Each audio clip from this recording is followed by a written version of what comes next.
to the right.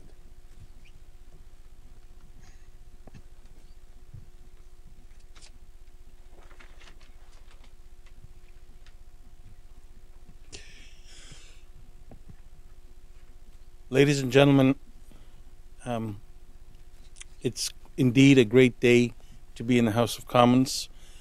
Last summer, I had the opportunity to travel to Kurdistan in the north part of Iraq. While I was there, I was invited to visit the monument at Halabja. This is where exactly 22 years ago, on the 16th of March 1988, Saddam Hussein gassed over 5,000 people. I promised the survivors at the monument, and when we visited the mass graves, that I will do my utmost to get this House, the Canadian House of Commons, to recognize the atrocities that Saddam Hussein and Chemical Ali did against them. Today, I want to thank all my colleagues for lining up with me and standing shoulder to shoulder with the Kurdish community at large throughout Canada, that they're here behind me. And we were able to put the following motion that I will read as unanimous consent. Thank you goes to everybody, my staff, and every member of Parliament staff that worked on this. This is motion M505, which is as follows: that this House acknowledges the actions of Saddam Hussein against the Kurdish people in Iraq, including the poison gas attack against Halabja on March 16, 1988, the destruction of Iraqi Kurdish villages and the systematic persecution of Kurds in Iraq, and condemn these acts as crimes against humanity. I want to pass the microphone on to Mr. Fardoon from the Greater Toronto Kurdish House in Toronto to say a couple of words. Thank you, Jim. Ladies and gentlemen, thank you for being here. My name is Fardoon Rahmani, the chairman of the Greater Toronto Kurdish House. Halabja and Anfal. Today is the 22nd anniversary of Halabja and Anfal campaign against Kurdish civilians. 22 years ago, in such a day, tens of thousands of innocent people in Iraqi Kurdistan were brutally massacred. The survivors of the gas attacks are today still suffering from its chemical effects. The survivors of the gas attack are still suffering. As of 2010, Halabja was the largest scale chemical weapons attack directed against a civilian populated area in history. Recognizing this atrocity as genocide may not soothe or calm its survivors, but it will definitely help stop future attempts of such criminalities. The Kurdish Canadian were gathered today to ask their MPs, the elected MPs, to support the approving this action of criminality as a criminality against humanity. Many of us today have driven hundreds of miles from across Canada just to show our support and solidarity with members of our legislature to halt and hinder possibilities of future genocidal act against humanity. On March 1st of 2010, the Iraqi High Tribunal has also recognized the Saddam's act as genocide, and this approval were welcomed by the Kurdish regional government in Iraq.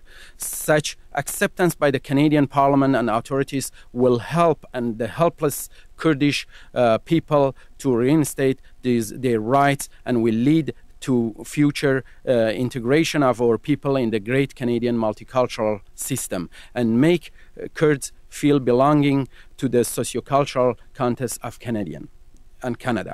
I would like to thank Mr. Jim Karygiannis, Honorable Member of Parliament, for bringing this motion to the Parliament, House of Commons, and I would like greatly thank all the parties, the Conservative Party, Liberal Party, NDP, and Bloc Québécois for approving such action as criminal against humanity. And on behalf of the Greater Toronto Kurdish House and Kurdish community, I appreciate, and we really today feel more Canadian. Thank you, Canada. Thank you, MPs.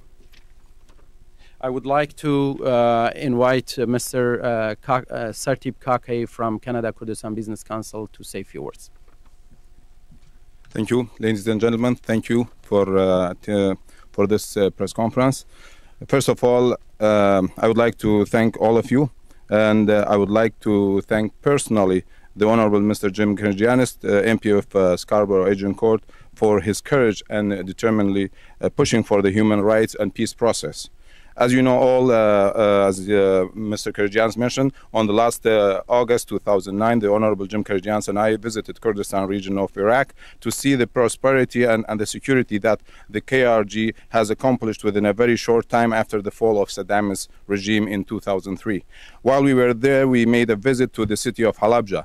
In this city, it was exactly 22 years ago today that Saddam's regime perpetrated one of modern history's most barbaric crimes. On the morning of March 16, 1988, the Iraqi Air Force dropped chemical weapons on the Kurdish city of Halabja. Over the course of 3 days, tens of thousands of victims were exposed to mustard gas, which burn, mutate DNA, and causes malformations and cancers, as well as sarin gas, which can kill, paralyze, and cause, lastly, neurology damage, among other deadly chemical agents. Over the course of 3 days of bombing, at least 5,000 civilians, mostly children and women, were murdered in Halabja.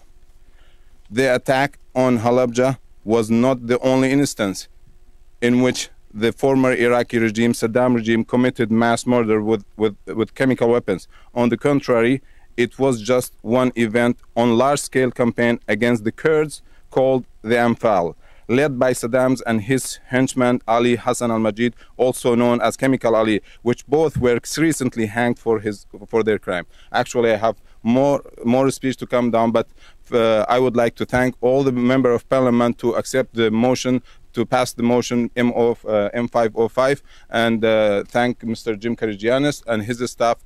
Thank you all. It's a really historic day for the Kurdish people in all around the world. Thanks. And I would like to present Dara Faraj from the Kurdish League Against Genocide. Thank you so much, Ratib. Thank you so much for all of you. Today is a great day. I really, as a spokesperson of Kurdish League Against Genocide, thank all members of Parliament of Canada to adopt a motion by recognizing Kurdish atrocities as an act of crime against humanity. We never forget this day. 22 years ago, in this day, like exactly 5,000 of Kurdish people in the city of Halabja has been killed by chemical weapons. And Kurdish atrocities actually has started long time ago before Halabja. And this recognition by Canadian Parliament will help Kurdish people to feel safer and to build a trust with the other ethnics and nations in Iraq to make Iraq a better place to live, and all the people of Iraq respect each other on the base of citizenship instead of nationalism or ethnicity or any other doctrines. Thank you so much for all the members of Parliament of Canada who support anonymously the motion, and particularly I thank Mr. Jim Karygiannis for bringing that motion. Thank you so much for everybody. Thank you again. And the next person is Shana Jamal from Kurdish League Against Genocide. I just like to say I lost family from Kurdistan, Halabja, and I would just like to say thank you.